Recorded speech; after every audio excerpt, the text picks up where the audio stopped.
They're the worst.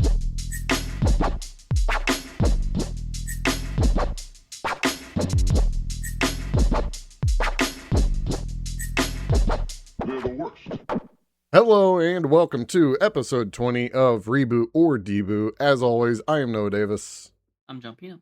And we are here to talk to you about the 1997 film Insomnia, directed by Eric Schjolberg and Nikolai Frobenius. Sorry for those last names, but big picture. Yeah, as we said, pre-record. It's fine. It's a movie. I'm happy it's not shit, but it's not that good. Yeah, I just, vague big picture. I think this is a technically sound good movie.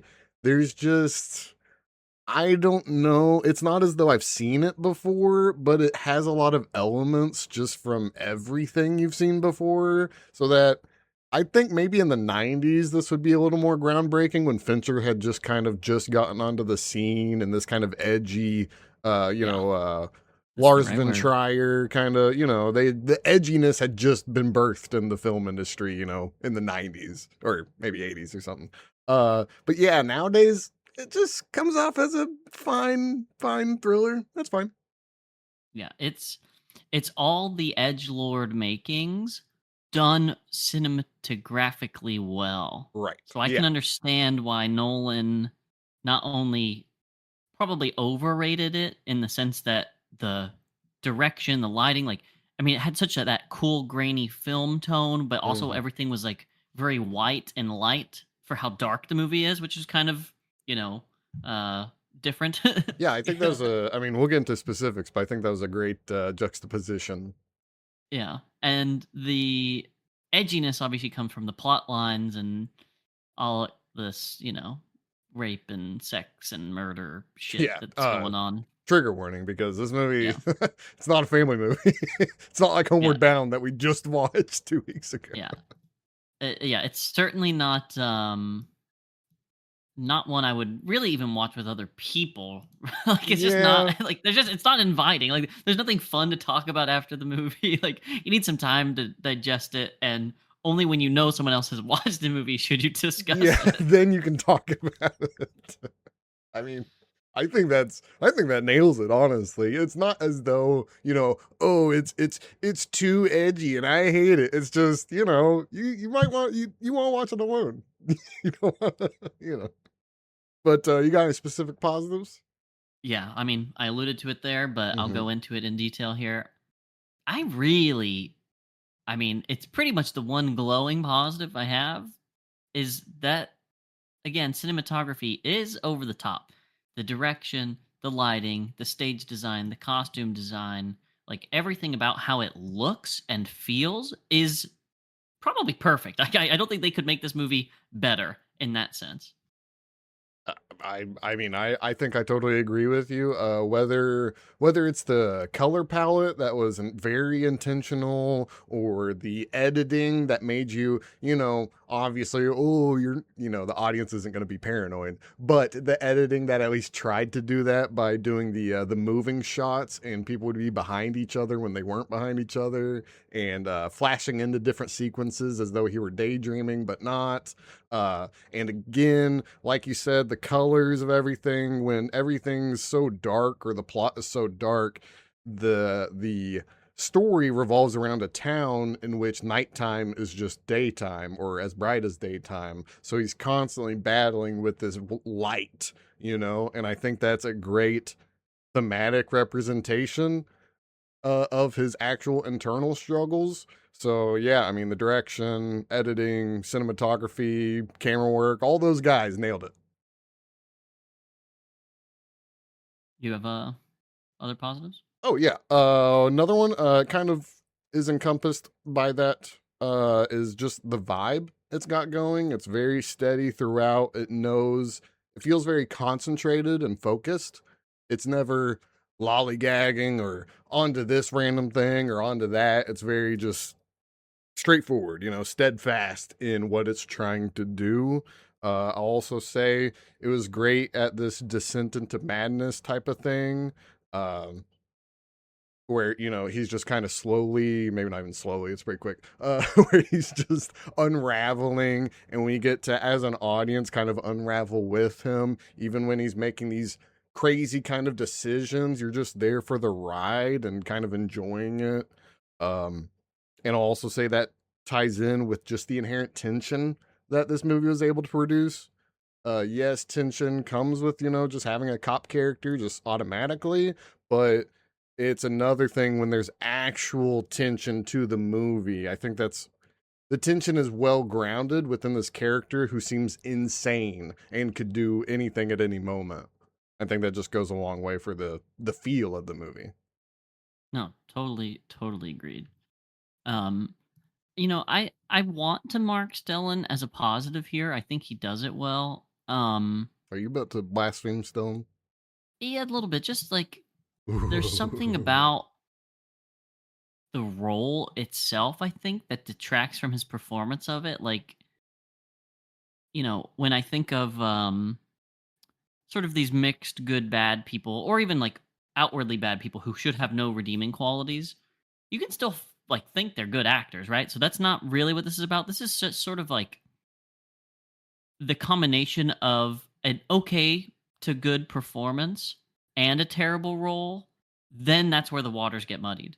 If you did a great performance in a terrible role, it's like, oh my god, that was so awesome. A la what's his name in Seven? Are we talking about Uh, Spacey or Pitt yeah, or Spacey. okay? Well, Spacey, because he's the bag. Like, he has no redeemable actions. At least, Right, Pitt in some ways has some redeemable.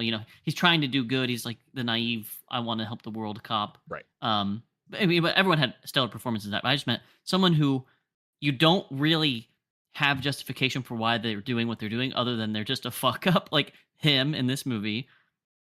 And simultaneously, his performance of that role is like fine. But I think a large part of the insomnia is like the costuming. Like, they really make him look under the eyes bagged, dark rings, like his Yeah, dress, his tie's all fucked up, his hair's all fucked up. But that's not always really him doing greasy and anything. wet. Yeah, but that's like he's not doing that. So I want to give him some credit because I don't think he performed poorly, but I hesitate to say all those things are really anything about him and his performance, if that makes sense. But if I had to, pull my nails and pick another one, it would be Stellan. He's close enough, I and I mean, don't think the rest of the acting was so good. So well, see, I enjoy him, but I've seen him higher than that. I've seen him blow my pants off. If anyone's ever seen Andor, they know what I'm talking about. This man, no matter what age, can act his freaking heart out. So I think my thing is that I don't think he was bad in any way, shape, or form. I've just seen him in better form. So that's why he's okay. You know? Yeah, I would never ever talk bad about his acting, but he's given me so much peak acting that when I see something like this, as you said, he's serviceable, or he portrays it, but he doesn't. I don't know. I don't know the subtle intricacies that he brought to it, or I couldn't exactly, notice he's them. he's delivering what's on the page. He's not elevating it in any way, so he Yeah, did fine. yeah, But he's not making it. This is an Oscar worthy performance. yeah. I think it's fine for almost the opposite reason. I expect more out of him. I don't know. I don't know. Maybe I've been uh spoiled by maybe his just later career. Maybe he just got really He did good get at better some when he point. was Yeah. old. Something about the old man Norwegian thing, or old no, old man Swedish thing. I mean, Yeah, I mean, uh, it's possible. it's too good. But I really don't have any many more positives. I have a tight script, but it's not as though the screenplay was anything crazy. It was just tight. That's the positive. It's not as Well, though that's why I gave Stellan a positive. Same thing. It's not like it's this the most mind blowing thing, but it is actually a good element of the movie. right. Yeah. I mean, yeah. I mean, it didn't make me posit anything or debate anything in my brain. There's nothing really going on philosophically. Well, I mean, it tried to, but didn't really catch for me. But it wasn't a bad screenplay, so that is a positive. And that's kind of it. I mean, I could maybe think of something more, but those are the big hitters. I mean, Yep. the Those are the big score hitters. I didn't even notice, so I guess that's an okay thing, but not really a positive. Yeah, I don't think there's anything with the score. I do have one more positive. You might have it as a negative. Mm-hmm. Yeah. The What? ending, the literal last shot. Oh, I was mixed on that. I put it in my etc. Really, I quite liked it. I mean, it was so out of place Yeah. for sure. I don't think in what probably he was trying to do, which again, edge lordy movie. We've said it a million times. I'll say it a million and one. Um, but it just objectively was cool. And Yes. obviously, Cool he shot. was not trying to make him look cool, but it just was so cool. Like, if this was a vampire movie or something, like, and that was the big twist, that would be even better. But unfortunately, he's not a vampire, as it M- turns out. Well, my thing was even if I look at it from a metaphorical perspective or, some sort of representation, I just couldn't tell you what it even was trying to do. I mean, just insomnia, I guess he couldn't sleep, so eyes, I don't know. I mean, again, I like you said, it's a cool shot. So I didn't put it on my positives or negatives. I didn't really, it was whatever. I, Cuz I I feel like, I didn't see the point. well, see, it might have been my over interpretation of it, which I can be prone to. Hmm, and you I feel like, I feel like he, the director, right. intentionally put this there to serve that element of mixed bad guy. Again, I think alluding to some of that monster within him Mhm. kind of element, which again is definitely jarring relative to the character he was portraying, a human who's fucking up as opposed to a monster. But it plays with that element of it, and it also plays with, again, what I thought was a key feature of his like growing um delirium and like physical manifestations of the insomnia, which were his eyes. Again, I think a big telling part was literally how his eyes progressed. You could just see the life almost like fading out of them. And so to end it with just like this shot where the movie's mostly white, and then the transition happens where like the whites of his eyes basically, do that white blue effect and everything else just sort of fades to black is just, again, cool. But there were some story and emotional things I think one could pull from there. Hey, I believe you. I just personally when I saw it, I just didn't see it. That's all. Purely Yeah. subjective. I mean, actually, we might have to ask the director, but purely subjective, I believe. Yeah, we'll have him on as a guest for the next episode. Okay, specific negatives. I've got Um, three. you know, I'll come out and say it. Um, we said it at the beginning that like Hmm. technically we haven't seen a movie like this, but like Even then, yeah, like how many times are we gonna tell a story of like horrible shit happening and make it interesting? Like just at its core, if I just tell you again, a guy kills a guy or rapes a girl or a girl rapes a guy or a girl murders a guy, like whatever combination of shit that you've seen a million times. Um, you have to make it interesting, and this really, really, really failed at that. Outside of the fact that our lead character was an insomniac, like obviously and that's the title of the movie. It's sort of the major focus of it that the guy keeps making blunders and is getting sort of lost in his paranoid delusion. It's almost um, like a psych thriller type movie, even more so than it is like a murder mystery or neo I noir would thing say that it it's was not trying to even go a for. murder mystery. Well, but it's like a neo noir. It's like one of these detective crime edge lord movies that happens to also have this psych thriller thing. And again, I think what it turns out to be is more psych thriller thing, and in the background, all this other shit's happening. But I don't think that's the intent. Either way, this is to say, my negative here is, can we just be done with crime as a vehicle for like No, interesting narratives? Like no. just just do cool shit in other genres. Like why Mm-mm. does it have to be this? Like edgelords, find something else that isn't murder. No, it's got to like be Edgar Allan fucking Poe sexual assault and fucking murder. Edgar Allan Poe like literally depleted this neuron for me when I was in like middle school. Okay, so I get no, there's no interest in this genre for me at all. Yeah, I other people might know if they're listening, but I would compare this to I'm pretty sure it was from 1997, the Catherine Bigelow movie Strange Days with Rafe Fiennes, where it's all this, the murder, the rape, and the mystery and all that, and the backwards cop. It's literally almost all of this, but it's cyberpunk. And even then, that movie didn't do it for me.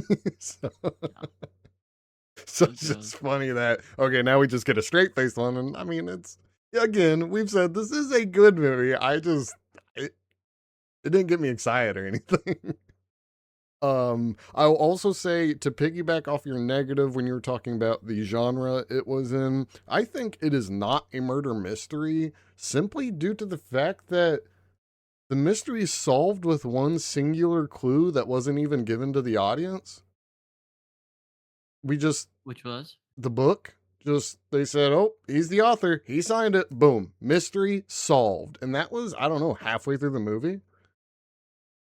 Yeah. And I thought that was so weak and flimsy of a murder mystery that it actually quit being a mystery movie at all, and just like you said, a psych thriller movie for me because it literally gave us no hints, no context. It just solved the mystery for us. So I mean, I don't even know if it wanted to be a murder mystery, but I just feel as though even if the murder mystery was secondary, that is a very flimsy mystery, which I did not care for. It's probably my biggest negative. Um, I'll also say the edginess, I'm just going to call it out. That's a negative. Just as a whole, all like the freaking edginess maximizing by saying, hey, this rape happened, but guess what? She's actually the youngest age possible. It's Yeah. just Yeah. tiring. Yeah. Yeah. It's literally Edge Lord writes sort of something he could probably masturbate to, but society accepts it as like not quite porn. It's like, Yeah. I mean, ugh, it gets yeah. to you. It's just maximizing this. I don't want to call it gross factor, but again, the edginess. It's just trying to Oh no, maximize it without there's actually gross bringing. elements. I know, There's but gross I'm just elements the here. specific aspect I'm talking about. I mean, yes, it is gross. I don't know if that's the word that would, encapsulate this. It's just I don't know. It's like, oh, he's gotta shoot something, so he's gonna shoot a dog. And it's just why can't he have Yeah. shot anything else? You can just put a Yeah. bullet into a ground and it Yeah. would dent. Yeah. I Yeah. mean, I'm just saying, you could have bought a dead pig from a butcher and kablamo. Dead pig is still dead, but Just nope. chicken from the supermarket, bro. Literally, Like, a rotisserie chicken, put it on the ground, kablamo. But yeah. nope, he had Nope. to have the perfect indentation of a bullet, somehow not piercing a dog, which we're not even gonna get into that physics. Yeah. That Point would go blank, right by the way, through. That with would, a like a yeah, you have to military grade fucking, fucking pistol. and then you have to incise into the dog as if you know where that bullet actually. Like, get out of here. Yeah, give me a break. Come on. And my last negative is kind of Wait. Can I piggyback off you? yeah, go for it. Um. So, again, I have probably two more. This one and one more. So this one, um, going off the edge lord piece of it, I agree with you completely. This is bad. I will say, for me, sort of the peak of cringe is gross. You know? So like if it exists on a spectrum where no cringe is literally just something that is not cringe inducing, it's normal societal interactions and people and humor or whatever. One is something like really, really vile. And as you sort of slide away from vile, you really get cringe. And so in this movie, not only they chose to shoot the dog, but like he leans into the fucking like hiding behind the door and watching teenagers have sex, Yeah, watching groping underage kids have the girl's sex. leg, and you're like why would he be doing I like think there's more he's groping, in but like he's he's Oh, right, I forgot. No, he fingers He her, fingered like, at her. least rubs her panties. I don't we don't see anything besides his Mm, hand go up her skirt, the but director knew what he's sure, doing. sure. But either way, I mean, let's assume he fingers it. That all that makes it is more vile, More right? On violent. this scale. Yeah. So Hmm. so what could be cringe, he's chosen to make gross. Hmm. He could have been an edge lord who, yeah, maybe he's like a peeping tom or whatever. But when you do all of these things, it's just vile. Like it's more than cringe. It's more than edgy. You're just fucking weird and gross. Yeah, two things. One, pick a lane. If Detective Man's gonna be a liar, just have him lie about every single thing all the time. If Detective's gonna be a voyeur, do that or something. Don't make him literally evil incarnate. Uh, Right. Which and again, sure, plays to the eyes, but is not what he was. He's a guy who didn't sleep. He's not a fucking right. murderer. And who had no history of this presumably. But and secondly, it's actually just a reflection on society, cuz society is gross and Yeah. vile, This is what all guys John. think, right, guys? Yeah, you just don't get it, John. You just don't. It's a reflection of society. Okay? Yeah. Yeah. When you put pen to paper, this is what you produce, right? Give me a Yeah. fucking break. Yeah, that's all my negatives. Okay. So my last one is really just very slight, but why why did it feel long? I don't know. I think it come for me personally, it was the murder mystery problem. Sure. Because That's once fair. the mystery's solved, it kind of just, I don't know. I'm just watching a cop do things, cover up things now. I'm not really watching him solve a murder. Uh, And but that's my theory. I couldn't tell you because it really wasn't and that my long. yeah, no, agreed. It's like 95 minutes. It's almost perfect runtime for me. Hmm. But the the element that I was trying to tease if it did this for it, or tease through if it this was the cause, um why did it become like silly at the end? Like, why was the way in which all these bad things happening like near accidental? I can understand if he fucks up and makes a mistake, but like, he's chasing the bad guy and the bad guy falls through, breaks his fucking neck, and drowns. Drowns. And you're like, wait, what? You're like, come on, bro. Like, Yeah, he didn't have any moral quandary or anything like that. yeah, Just, he didn't oh have to make a shit, you hard died. decision. Yeah, he was like walking behind a guy. Well, I don't know how that would really affect the length or your perception of the length, but I don't know. Because it just felt silly. Like it felt like a serious movie up until a point, and then it felt silly, and I was kind of like, okay, this can be done. Well, I guess it's maybe just, I don't know, maybe he's just trying to talk about the consequences of, bad decisions, even though I guess the guy dying is actually a good thing. Yeah, I don't Yeah, the know. movie I think is just confused about what it wants to be, and sure, it's his fucking real directorial debut, so we'll give him some I think credit, the I guess. movie's But message is that edgy things are cool and cops who kill people are cool. yeah, I I would have think. not liked to be in Scandinavia in the '90s. Yeah. Everything's so bright. Any etc. None for me that aren't on pages I'll read from. I have two. Did they put eyeliner on Stellan in some scenes near the Again, beginning at yes, least? Because that I was think so. it was kind of noticeable, which is Oh, bad I when did it's have one, noticeable. etc.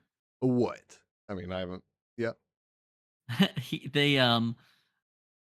They chose to arbitrarily have the fucking like detective PI. Like I'm still not quite sure what he actually was. He was I lead don't know if you detective, know, lead but chief inspector, or he but was from the called same in. place. He was no, Right. he was from another Exactly. country. He's called in Right. from murder Right. Right. inspector. Right. Okay. Just making sure. I'm like because he is from some other place and he's in the motel and that whole thing. But why did he like? Why was he in scrubs in the like coroner's office? Like why was he gloved up like he had any fucking clue what he was going to be doing or touching? It just I felt assume maybe like that's a Europe thing, you know. ah, and it's a big leap, buddy. Or maybe it's just a hospital rule, you know. I'm sure there are hospitals out there who make the cops scrub up for some reason and then give scrubs out like that Yeah, willy but if you nilly. had to if he had to like touch or get something on you, but like, why would he be touching or getting stuff on him? That's what I'm trying to figure out.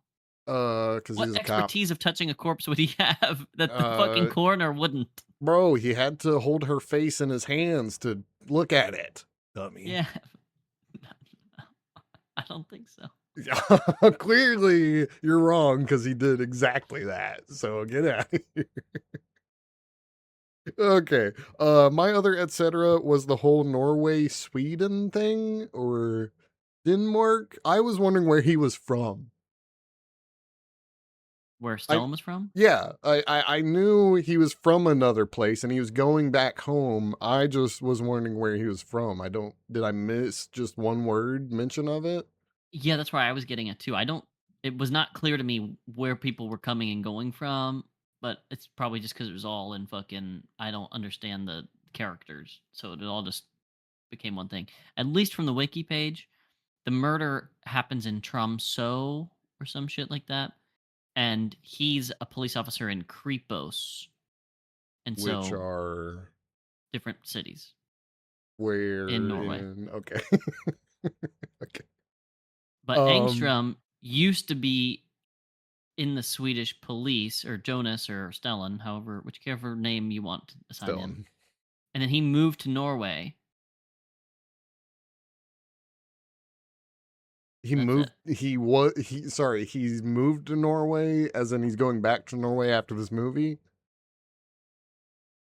Um, or what? they're No, in Norway in the movie.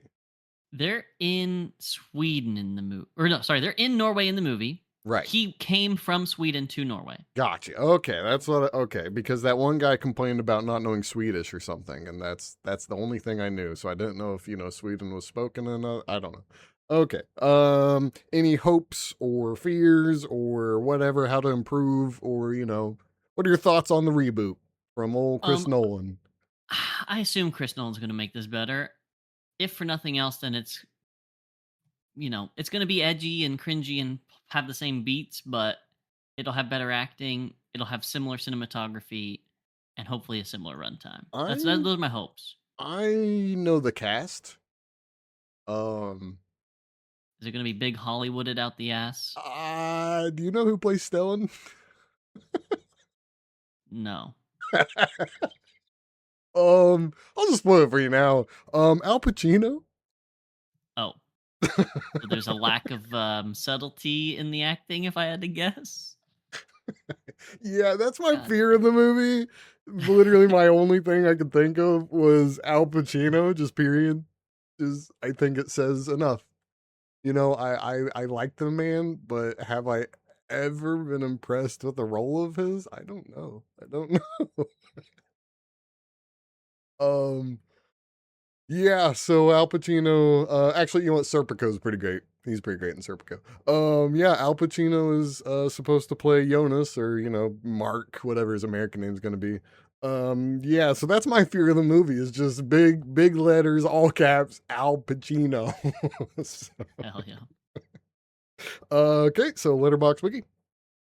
Yep. IMDb first, Mm-hmm. just because it's in my order here. The character from Stellan was originally Norwegian, but they switched it to Swedish because he's Swedish Uh, why? to confuse us, apparently, because there was no reason to do it at Why all. would you hire a Swedish guy in the first place if Because they wanted a big actor to. But if you're just going to change him to Sweden. Okay. Okay. No, Well, no, Stellan is Swedish. right. No. I know. But if you're just going to change the character into his nationality anyways, why were you even looking at Stellan to play a Norwegian guy in the first place? Well, I'm sure they were probably very hopeful, but not banking on it. And then Stellan read it and was like, "Fuck yeah, dude!" And I guess then so. they got him. I don't know how auditioning works on that level. Um, and then the only other really relevant one, which spoiler alert, it'll tell you about something from or the cast of the next movie. Um, Stellan and Robin Williams, who's in the sequel, are also in Goodwill Hunting together. Yeah, they are. So and that came And out the same year. That I was was the about to point say the in same year. 97. 97.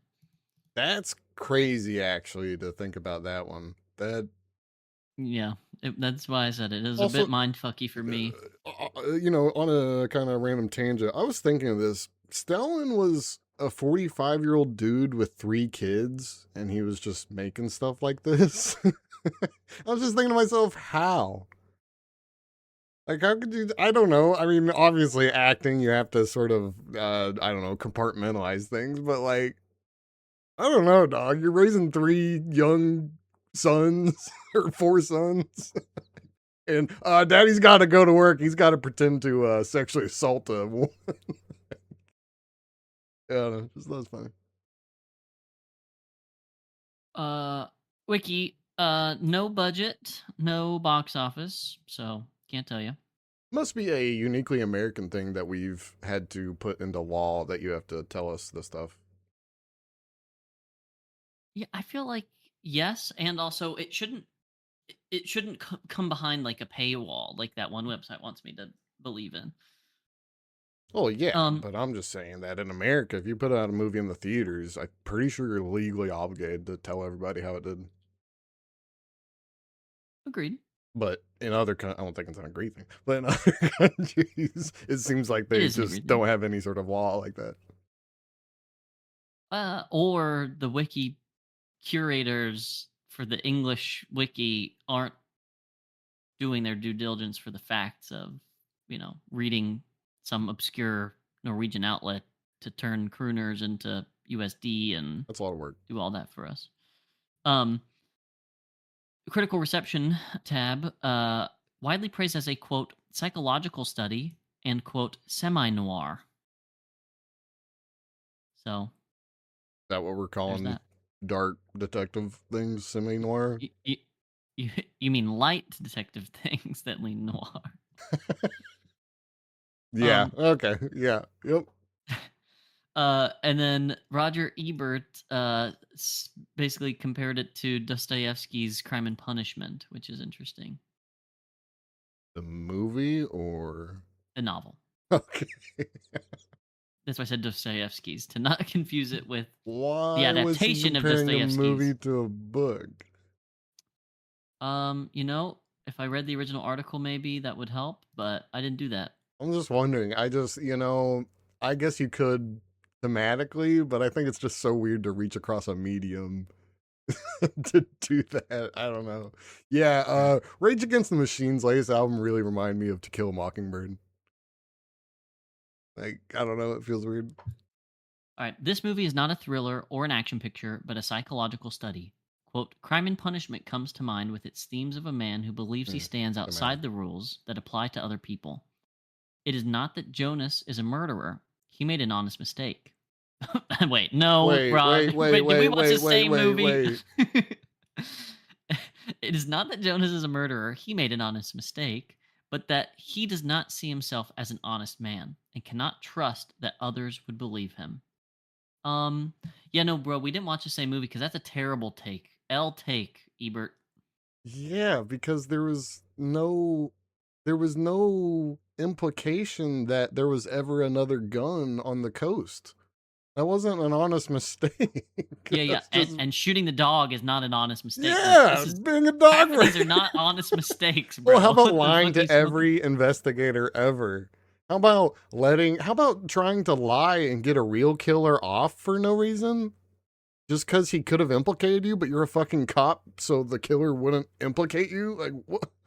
Yeah, it's crazy, No dog. one's gonna believe All right, Ted Bundy over a cop. so that's the wiki and that's the IMDb. Weird. Letterboxd, it's got a whopping 3.6 average stars, which is kind of Uh, crazy to me. I don't know. That makes sense. Edgy 90s. Yeah. Yeah, Look but up how much. 27 fans. Can you just real quick? Can you look up Strange Days rating on Letterboxd? I sure can. Strange Days. Because I bet you money it's right around there. 1995. Catherine Bigelow. Yep. 3.8. Told you. But it has way more fans. It has 1.2K fans. Well, yeah. I mean, that was an American Catherine Bigelow release. She was pretty big at the time. I think she was married to freaking whatever James Cameron at the time. So pretty Holy big. fuck, that's a long movie, bro. Yeah. So yeah, Hour 45, or sorry, 145 minutes. yeah. So it does not surprise me in the least that these have the same exact scores because they're built for the same exact people, and the people who would watch that would give this a positive score. Makes sense. Let's read some reviews. Uh, Star is Born writes half star. That's funny. Beyond the visual delights of the fog scene, this movie is simply bland. No sympathy for anyone, no figure to relate to, or hitch a ride through this dreary gray scenery. Heard great things about this from the mighty Christopher Nolan, who appeared to love it so much he remade it in the US. I must say, I've watched his version many times and it's far more superior in every way. Glad I finally watched the source film, but know that it failed in so many ways. The most importantly is actually being thrilled. I think that might be a problem with watching a reboot first, because giving this a half star, I really think their critiques are almost valid, but Yeah, then to yeah. give the Like movie a too half jaded. star, Yeah. I really doubt this movie is worse than the worst movies of all time, which you just gave it the same score as. Yeah. Yeah. If they watch the same movies as us, they would know. Yeah. We've seen some bad things, okay? um but yeah, I thought it was interesting because they basically don't say anything wrong, but at the same time, they got it all wrong. A little And extreme. Star is Born. Yeah. Funny. Yep. Actually, let me quickly click their profile. I didn't do this earlier, but I want to see what they give a Star is Born. That'd be fun Um, if they hadn't reviewed it.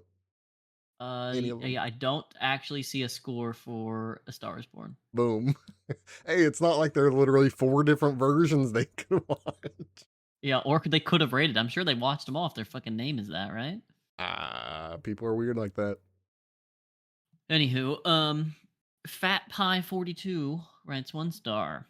The original Christopher Nolan movie, or sorry, the original movie that Christopher Nolan remade. Both are similarly dull, dreary, and disappointing. This version contains some rather more subtle acting from Stellan Skarsgård. In the end, I felt that the movie was way less pleasant than. Wait, what the fuck can I not read? In the end, I felt the movie was a less than pleasant experience without much to justify it. Sorry, these people are What writing like they're fucking rating did defending a they? thesis. 1 star. Again, it's crazy. I mean, I don't know. I don't know. Giving this anything below a 2 or 3 feels a little weird because, again, it's not as though I even liked the source material, the Right, material. It's right. just. But did you watch Rebecca? Did you see the Jesus Right. rolls? Right. Yeah. Did you see the Jesus rolls? That should be the sleeper question to really know if someone's a movie, like if Yeah. they hate No, no. Well, movies. no. Just when you hear some outlandish claim about how bad a movie is, you just Yeah. respond. Did you see the Jesus um, rolls? Nora Sinclair, 1.5 A stars. dope Norwegian name. paperback. Nora Sinclair. Yeah, it's like a ghost author name for sure. Hmm. 1.5 stars. Norwegian paperback trash, characteristically treated with a dead straight face, numbingly void of inner formal life, in an attempt at understanding filmmaking, besides some ever so slight proto Silent Hill vibes. It will cure your insomnia, etc. I fell asleep before your first sentence was Yeah, dude. over. Why was that one sentence? How about we make a critique on a movie that I think is boring by writing out the most dull, boring sentence I could ever structure? How about that? Yeah. Yeah. Mike, 2 stars. This movie is shot extremely well. I love the hazy, almost washed out look that bathes this entire movie.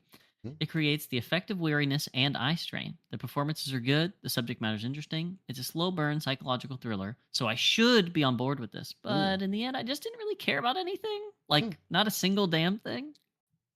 Welcome to the podcast, Mike. Yeah, Mike's kind of real with it. He cooked with that one. Yeah, nailed it. Um, I you don't get a think you liked need other review, reviews. Mike. Yeah. 3 stars from Pate Duncan.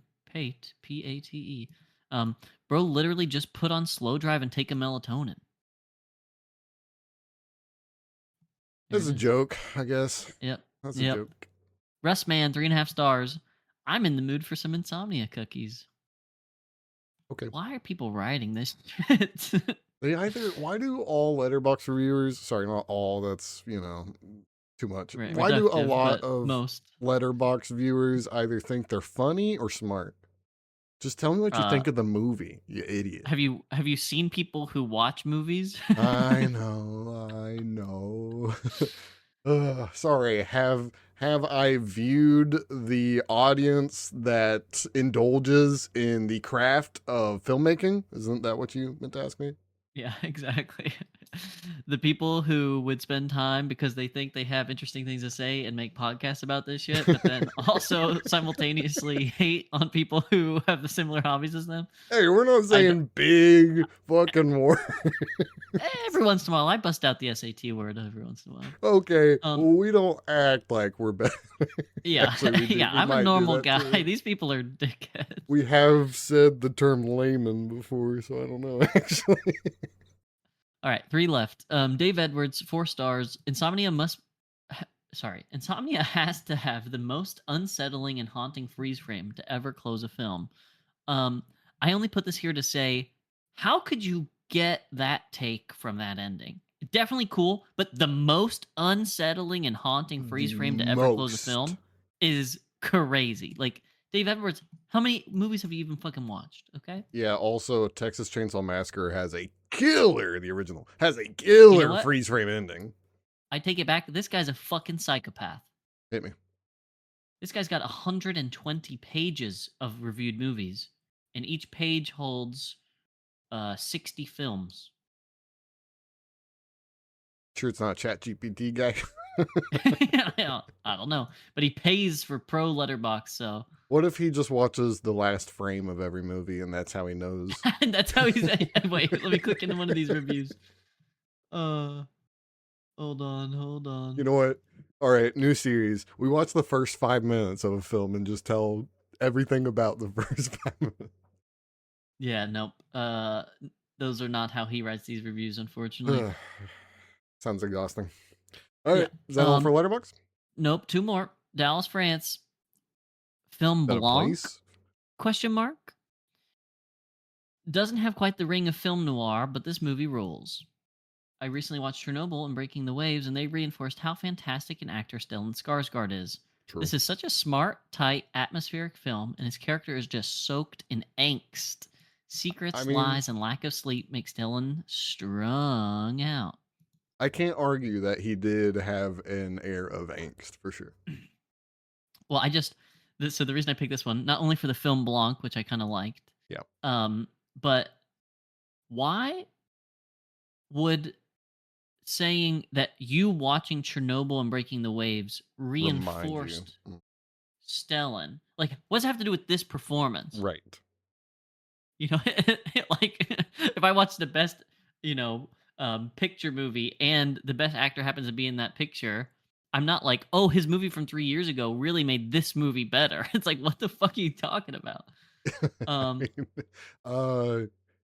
Yeah, no, I can't even argue with that. That's just a really dumb take. I mean, I think we had a similar issue with Believer when someone reviewed it and mentioned the sequel as if that should have anything to do with the yeah, original. like the sequel is a different fucking movie and does not belong in the review of the original, you bitch. You just don't get the layman. All right, and then Walk Heart, if that is how you say that. 5 stars. This is beautifully shot and well executed thriller that's intensified by its unique atmosphere and the stellar performance of Stellan Skarsgård. This is far superior to Nolan's remake. Cry emoji, heart emoji, prayer hands emoji, heart hand emoji. And I just thought, fuck Gen Z, we're cooked. Am I right? Yeah, actually, yeah. Emojis should have never been a thing. Bad idea. Terrible idea. Yeah. Dude, wait, Emoji Movie remake when so we can deboot it? No, because that's one of the worst movies I've ever seen. Literally one of the worst movies I have ever seen. It's so bad. That'd be a half star. All right. Actually. Is that actually. Is that it for Letterboxd? That's it. All right. That has been part 1 of episode 20. Join us in a few seconds as we talk about Chris Nolan's Reboot. And welcome back to Reboot or Deboot. Now we are talking about the 2002 version of Insomnia, directed by Christopher Nolan and written by Hilary Seitz. Was it Seitz? I wrote Seitz. Doesn't matter. Big picture. Imagine this movie was made in some sort of Scandinavian language with a better lead actor. Uh, oh wait, we watched I that think you're doing the version. reverse. uh, yeah, I said this to John, but I view the original differently now because I didn't, love or adore the original, but at least it was kind of swinging for the fences. This one just didn't do that for me. It might have been cleaner, but I don't know. There's something je ne sais quoi that was just not there, and I just couldn't get over it. But specific positives. Yeah, positives were I liked that the pacing was good. Hmm. That I think actually more so than the other one is what I was trying to deduce about why I was a little less bored with this one, as we'll get into in the comparison part. But yeah, I mean, besides that, it's kind of hard to pin down some positives because there's some big glaring negatives. Like, I actually took notes because there were some egregious things, Wow, and then I wow, that's a stopped taking first. notes. And then no, it's not the first, but it's the first time in a while for sure because some of these are so like I think the last time was actually one of our first episodes with uh what was it called? Heartbreak Kid. I think I just had to write them down because there were so many foul things that I had to comment on. That's true. We all try to forget that review and that movie, honestly. Truly. Um but yeah, so Whoa. that was really the thing I was trying to nail down. I was like, there is some reason why I'm being more attentive here, and then I've deduced. I think it has to be the pacing here. The rest I'm not sure warrants a positive remark, but if you bring stuff up, I'll comment on it. I mean, I think I agree with you. The pacing was, I mean, I already said it's cleaner. It's a cleaner, kind of more apparent movie, more on the surface, I think. But it does help in the actual, like you said, the flow or the pacing. Um, it's not as, I don't know, the original had this kind of randomness feel to it, which might have been on purpose, but at the same time, whatever. But this one seemed very focused and centralized around, Pacino's character. It's hard even for me to even say his name right now. I'll say another positive is that it looks pretty. Especially, I mean, the opening shots, the plane against the icebergs, and him going over the logs and stuff. I mean, there's some really nice compositions there. um had a nice color palette that was reminiscent of the original, but it was pretty. It's a pretty looking movie. I will say, well, I guess that's more of a negative, so hold on. And I will say I do kind of like that they gave Pacino's character more of a reason to kill his partner. I think that Yeah, agreed. added more drive or motivation to his madness. Right. The things that happened in this plot also just made sense. Like this was written by a writer who knew a little bit more, other than just like how do we make edgelord shit edgy. Right, but at the same time, I actually think it's missing some of that edge. It is uh, missing edge for sure. I will say I also enjoyed Robin Williams. I don't think it was the greatest role he's ever done, but he was good in it. He had this kind of slimy quality about him, and you know, I think it's one of those things where you're so used to seeing him be Robin Williams or do his thing that when you see him do something else, it's really nice. Actually, it's cool to know that. Oh yeah, he's an actor. I forgot. I Um. um I will say because you brought him up, Mhm. I guess a slight positive for me in this version, in addition to the tight script and the pacing which we've already discussed, there was an element of like it was maybe even that the other film was too subtle and this one's like too on the nose. So I don't know if it's like objectively a better way of doing it, but it definitely makes the comparison much more in your face. Of the hey, look, we both did this little accidental murder Right. thing. Please Mhm. don't. we were not that different, you and I, Mr. Bond, and that kind of thing, They were spelling it out, I mean, word for word, why they were helping each other. Right. Whereas in the original, yeah, there was some ambiguity as to why the hell this cop is just going psycho, going crazy. But he Um, also felt like he wasn't helping him as much in the Norwegian version. no, but he still did the thing. He still planted that gun. Right, of course. I'm just saying, like, they didn't actually communicate about it as much. They weren't like in each other's presence all the time. Like I felt this one, there was maybe 4 or 5 different scenes where they're like actually talking to each other in person, let alone the number of times they played that phone call tag game. Oh, right. I mean, yeah, they were talking to each other a lot. I just, man, it's gonna be hard to even get another positive before I can bring up the biggest freaking the elephant Right. in the room. Yeah. Um, The big old Italian elephant in the room. I'll also say my last positive is that it's just a technically sound film. If you're just saying, "Hey, objective movie here," yeah, this is well made. Um, but I don't know. I just don't have a lot of positives. It's odd, I think it might even be a technically better movie. I just did not enjoy it at all, really.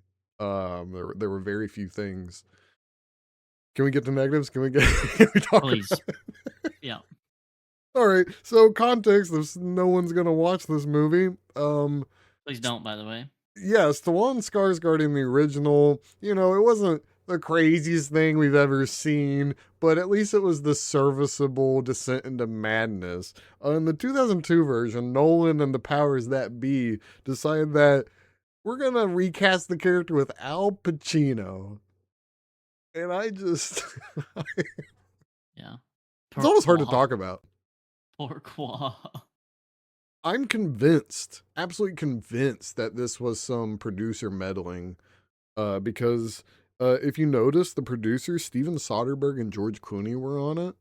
Uh huh. So I'm assuming there were just too many, cooks in the kitchen or something, and they said we got to get a big name, get those, get that money, and Al Pacino came up, and it just, even if this movie was made in 1997, Al Pacino would still be too old for the role. And then it's I mean, 5 years agreed. later. Watching him run, Oh, watching his just acting in general, which has never been good, and I hate to be that guy. I guess I've never seen the freaking one that everyone talks about, the one he got the Academy Award for. Godfather? No, he's Scent of a nominated for Woman. Godfather. Scent of a Woman, I thank think you. people Yes. meme on that movie. I don't think that's a But that's the one he serious. wants. I'm just saying there was some thing that gave him He did win legitimacy. the award for that, but I think the audiences and other people meme on it. Well, whatever it is, my point is, someone has said that he's a good actor, and I've never seen it. Not one time. I like him in He's Serpico. no, I don't. He's it's funny. I think he's fine in the movie Heat, but he's literally playing the exact same character that he's playing right now in Heat. It's just in Heat, he's more of a actual like protagonist, fucking women kind of guy. Right, and like Um, Italian New Yorker, not pretending to be whatever the fuck he was trying to go back and forth between. no, he's from LA, just like this character. Oh, even better. Like it's so confusing. I mean, I know I'm taking away your point here of No, just shitting no. on Pacino, but like, what in the world could like Nolan have done to be like, yo, man, you realize like you're not from New Orleans, you're not a New York, Italian guy, you're an LAPD officer. Are you asking what he could have done to Pacino to make him realize that, or Yeah, like or to in post, just have him come back and VO all his lines. Like there's so many I don't. ways of possibly correcting it, and I don't Well, know why he had 3 different accents during this. let's be clear. The accents are a whole other point that's a negative for me. Nolan seemed to not know what accents are. I think he's British, right? I don't think he understands American English from watching That's this horseshit. movie. What'd you say? Yeah, maybe this is the movie he figured it out, but that's horseshit that he doesn't understand it. I mean, he clearly doesn't. I mean, watch this movie. He clearly has no grasp, or he's not telling the actors to, hey, actually use the accent, because none of them are, and they're in deep woods, fucking backwoods, BFE, Alaska. Everyone would be talking, with the Canadian Hoosier. adjacent. Yeah. Yeah. Um, don't you knew, all that shit. Right. But yeah, Pacino is so bad that I actually think it dragged the entire movie down, and this movie would be infinitely better without him. I'm just gonna wrap up this point. Yeah. I'll say the same is true for Robin Williams, but in a different way, and Hilary Swank to an extent. Yeah, she wasn't Neither of them were egregious though. nearly as bad as Pacino, No. okay? But they did something in addition to what I think was a smart decision cinematographically with the lighting, where it's daylight all the time and that's just sort of adding to his insomnia. Right. Um, but they did something that just like makes it feel a little lighter, a little more whimsical. Like they're either going to break out in song or dance, or someone's about to like rip a fart or crack a joke. And then it just cuts back to Al Pacino, like again, giving this bullshit performance that it just feels a little bit like silly and bad. Yeah. I mean, I think you messaged me about it. The opening scene in the airplane felt silly. Yes, like so bad. Like literally nobody knew how to feign emotions. Oh, we're going through some turbulence, sir. Yeah. Like There what? goes my lunch. Yeah, What? yeah, gave the one liner. I forgot. Oh Sorry. man. There goes my lunch. Like, Yeah. he's just. There goes my lunch. You're like, wait, what the fuck did you just spew out, Bro, I dude? wish he had some sort of real accent in this movie. You know what? We'll jump to the accents again. Why does no one have an accent? It, I literally was wondering it the entire time. Robin Williams is the only one excusable because it's explicitly said he's an immigrant, or he came here, not born here. So I guess he gets an excuse. But why does no one have any sort of accent? It's very straightforward, and that's just, I refuse to believe. Deep Woods, Alaska. I refuse to believe.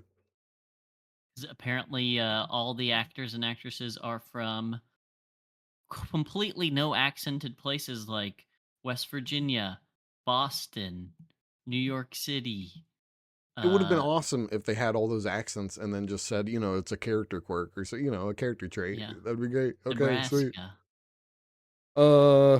Okay. Next negative, I just think it's lost the edge. Like I said, the original swung for the fences, and while I don't love it, at least I could see the sort of intention there. This, I wrote it down. It's like he's copying someone else's homework, but just it's wrong for some reason. It's like he wrote the words down or said the same answers, but they're wrong. It turns out they're wrong because I just don't even know what it's trying to do, especially with the changes to the ending and all that. I just don't. It didn't have the same impact. I don't think I'm going to be thinking about Insomnia as half as much as. Oh, sorry. I don't think I'm going to be thinking about '02 Insomnia half as much as '97 Insomnia. I just. There's almost no artistic impression made upon me. And that's. I don't know. I kind of don't like that at all. Agreed. And also, it's definitely like the type of film to turn on to go to sleep, ironically Yeah. enough. Ayo. That's the one liner. You Yeah, need to, thank you you. need to Thank you. write that down. That's what we need to put on Letterboxd. Uh yeah, I just think it missed the point and such, and especially when Al Pacino's character is unraveling and he just confesses every single thing he did to the hotel lady. It felt weirdly out of character, even though I know he's going crazy and shit. It just felt so weird for him to be on this line of, did I want to kill my partner or not kill my partner? And then he just says all this shit to the hotel lady. I mean, I don't know. It felt like he was opening up for no reason. It brings me back to how the remake of The Guilty misunderstood his confession, the Jake Right. Gyllenhaal Totally. confession. Just, Totally. it was too on the nose, too blatant, kind of too out of place, and yet they just kind of forced it in there anyway. Um, You saying that really quick made me mhm. think of a positive. Which was Um, just the fact that they. Oh shit! I just lost it. Brain How did I just Blast forget it? in the middle of saying, Yes, yes. I was thinking of it. I was waiting till you got to the transition point, and then I forgot it immediately. wow. Fuck. So the confession, the guilty Jake Gyllenhaal, is that doing it for you? No, because then I just started thinking about that movie. That's what undid it for me, unfortunately. Out of character. That was right before I Mm, said the guilty. yeah, it Dang. was something about the actors Al Pacino, you actually specifically. loved his performance. You want to go back on the positives and talk about how transcending his performances. Is that No, it? it was some small plot detail that I like that they did in this one that they didn't do in the other. Oh, I remember now. It's a small one. Um, he's not sexual towards the minor because he hasn't slept. Right. Yeah. See, okay, here's one of the issues. While that's definitely more palatable, It I'm loses the thinking, cringe. why would you remake this if you're just gonna take the edge out? I guess that's my kind of complaint with it. It's that you clearly, Nolan clearly saw the original. He said, "Oh, I vibe with that. I think I can do that," and then he just kind of took the elements that really made the original the original. Can I You- spell some 2002 math to you? Can I Uh, work these numbers out for you? You got a piece of chalk and a chalkboard? yeah, no, but yes. Twin Towers just crashed into. You're a young, up and coming British director trying to fucking make his way and pave a legacy. Lo and behold, to you, a suite of Hollywood actors and producers hand you over a script that is a remake of a film beloved to you. And you go, fuck yeah, dude. And they go, yeah, we're gonna have like four huge Hollywood A-listers on it, and like five in the backgrounds producing it to make sure it's a hit. Also, ticket sales have never been higher in the US, and it's not a horrible, horrible, horrible piece of shit like I don't know, uh, Heartbreak Kid. So they just printed money. is the point. He printed money. Oh, okay, I get it. Okay, I get it. Um, Still, I think that's my biggest negative, and even if we don't even really account for the ending change and how he did get justice, which I think defeated the purpose. Even if we don't account for that stuff, I just think it kind of missed the tone. It does, of course, have the foggy, dark and dreary, but it's just not. I don't know. It does not feel like the same tone as the original to me. Um, and that brings up my last negative, which is the ending change. I don't. I just don't think it was the point for him to get away, or for him to not get away, because he just has the shootout, dies, and then he tells Hilary Swank to like be a good cop, kid, which was dumb in the first place. But Did you see the X-ray? the X-ray, what, Like like the the Amazon Amazon X-ray? X-ray? No, no, no, Mm-hmm. no. That wasn't the original ending for this version. What was the original ending? Disappoint me. He Ellie helps him up and they get away and it ends with him driving. So the original ending, what? No compute, no compute. Garbage. So I think I can wrap this one up in one sentence as well. caved. There's an etc., which is the DP or one of the camera crew caught that one of the mountains in the background was like undergoing an avalanche, and they got like all of the footage like from a decent viewpoint, and all that's on the Blu-ray slash like DVD features. And you should just watch that instead of watching the movie. I mean, is that on YouTube? Can we watch it?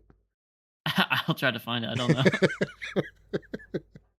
That's all my negatives. I don't have a ton to say about the specific aspects. I just don't think it had the balls that the original did. You got any more Agreed. specific negatives? Um, it was just one tiny one. Also Pacino-y and sort of writing bad. All Pacino. How is he supposed to be some super detective for hire to help out these local town dum dums, and he doesn't know that it's 10 p.m. at night? Right. Yeah. Like, oh, you just don't get tired anymore because the sun's out at 10? You forgot that 6 hours had passed on your flight over? Yeah, Like, exactly. As if he dick shoe. forgot that he just literally flew from Los Angeles at X time. Yeah, eat my ass, dude. I was so. I mean, all my negatives that I actually wrote down, all happened in the first 10 minutes. I said, I can't keep writing. I'm not going to be watching. I mean, I still can't in the whole. I mean, this is I don't even think we're in negatives anymore. I just don't get it why it was in the plot. I don't get why he was helping Hillary Swank. You gotta double check things, kid. You gotta make sure that's your words on that paper. And I'm just thinking, but who cares? I mean, it's not gonna. Yeah, I mean, clearly you don't think you're gonna have much of a career after this. So why would anything matter? According to this report, why would you egg this detective on to catch you in the act? I just don't. I just we're getting nitpicky, and I just don't like that part of it. Any etc. I don't have any etc. um, just the one I said. I got a bunch of letterbox and IMDb's to go through, so let's bang these out. Hit me, bang Um, them. Wiki first. Budget 46 mil in 2002. I Wow. mean, just like an insane amount I of bet money. you 6 million of that at least went to Pacino, and it was not worth a single dollar, or maybe it was worth the dollar. That blows my mind. Maybe he's the reason it made any money if it did. I mean, that's literally nearly 85 mil in today's dollars. And then how much did it make? 113 million. Jesus. So So he was worth 200 it, mil. but he ruined Yep. the movie. Yep. Um Ugh. yeah, it's just something crazy. So the small things from the wiki that aren't the fucking box office and budget.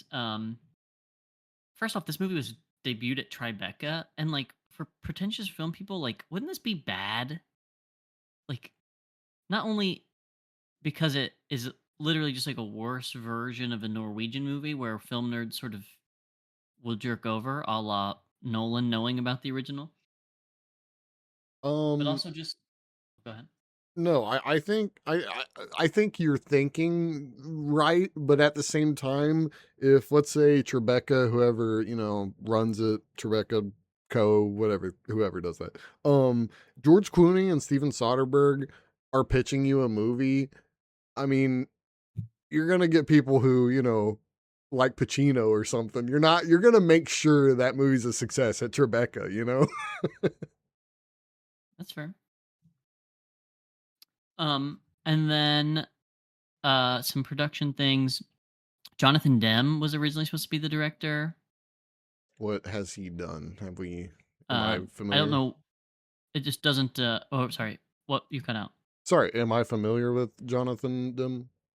Uh, yeah, or might be mispronouncing his last name. I don't know. Demi, What does he do? Manchurian Candidate, Oh shit! Justin Timberlake, uh, film concert, Wow, favorite movie. and then a bunch of B movies. Oh, he did Philadelphia as well. Oh right, okay, yeah. Anyway, and he wanted Harrison Ford to be Robin, God, or to be Al Pacino. Excuse me. that would have been ass as well. It's the same problem with the exact same Yep, issues that same problem. Exactly, exactly. Harrison Ford barely plays outside of himself. What the? Why do? And then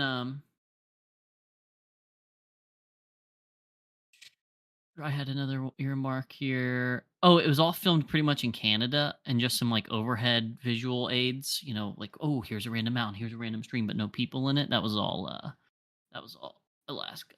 I mean, that makes And sense. then actual Ebert quote: "Unlike most remakes, the Nolan Oh, Insomnia is not a pale retread, but a re-examination of the material, like a new production of a good play."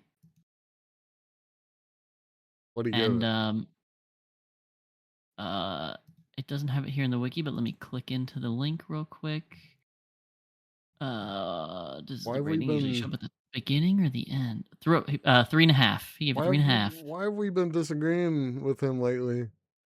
Probably just because we don't read his reviews enough. We just know we go back and the movies we love, we see his review and we're like, he's based take. I mean, yeah, you're probably never mind. You answered the question. um, so then we've got IMDb.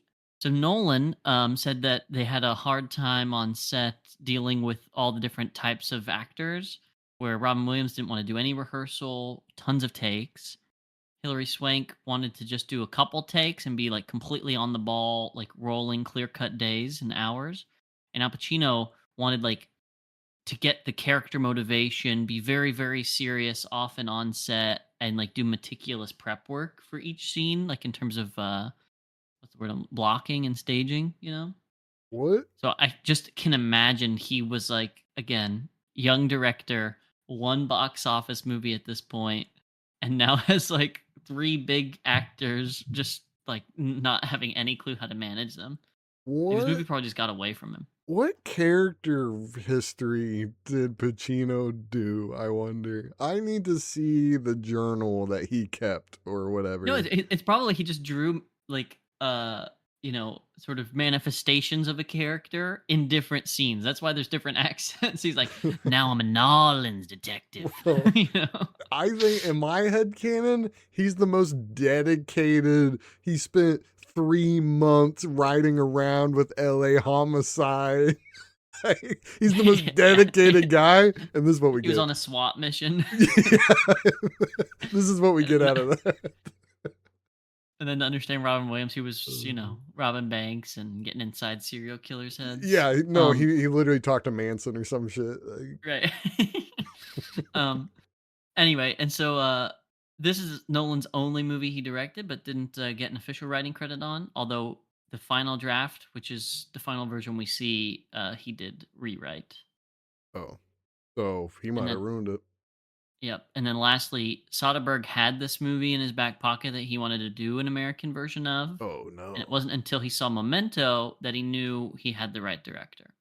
And that's weird to me because I feel as though Memento is a lot edgier than this. So the logic makes a lot of sense, Right, but to then unedge it. somehow, Yeah. yeah, yeah, To never mind. literally take the edge off. They got the right guy for the job, and then just did something wrong. Because I think Fincher could have done this as well. Agreed. Um, Is that all for the wiki? yeah, I'm supposed to be reading some letterboxes, but for some reason they all got like put in one of those folder tabs, and then I accidentally closed that tab. So, So no letterbox this time. let me just sort them by highest, and we'll just read the highest. Can you sort Not by like lowest? stars. No, no, star. Oh, sure. You want the worst reviewed? Yeah, just give it. Like, I mean, like. who cares? Well, no, Do sorry, whatever you sorry, want. sorry, sorry. Well, I just meant not the rating that the people gave it, but how many people liked what that person had to say about Oh, it. the rating the people gave the rating. Yes, Got it. Okay. yes, yes. Top one, 4 stars. Suspiralium. Oh, Mr. Nolan, how David Fincher of you? Hmm, this does not feel like a Fincher film. No, it feels like something Fincher could have done, but not a Fincher film. Yeah, Fincher would have went balls to the wall. I yeah. mean, this would have been disturbing. Could never I happen to Dunkachino is the next one. I don't even know what Dunkachino means. it's a pun on Al Pacino for sure. But why is he Dunkachino? Don't worry about The MTV Movie Awards should have created a quote, a best tired as hell performance and just give it to Al Pacino in every role he's had. You know, I didn't even mention this in the review, but how many times they had to cut away from him running and him walking on Oh my. rocks was It was in my negatives crazy. too. Holy fuck, dude.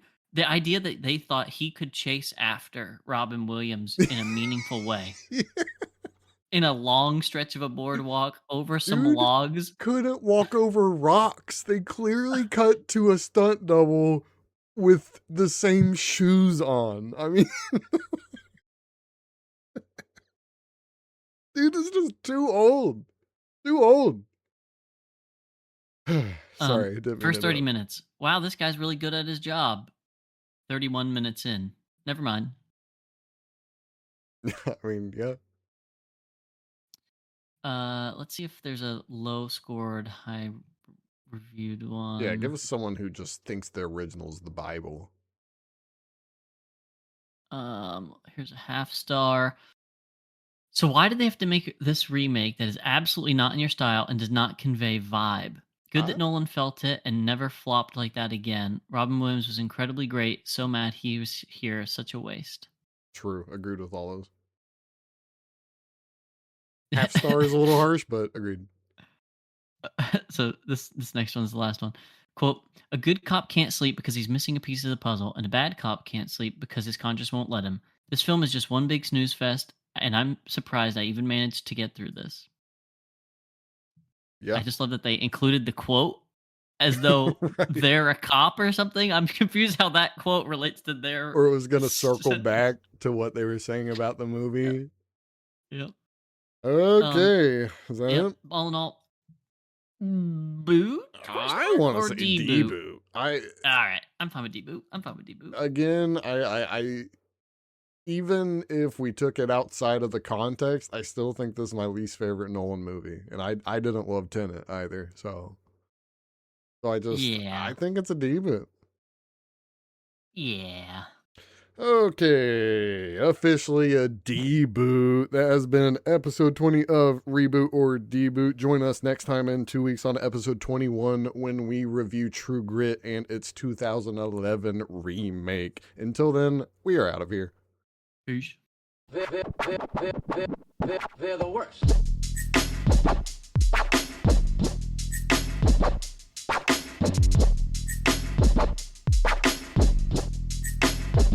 They're the worst.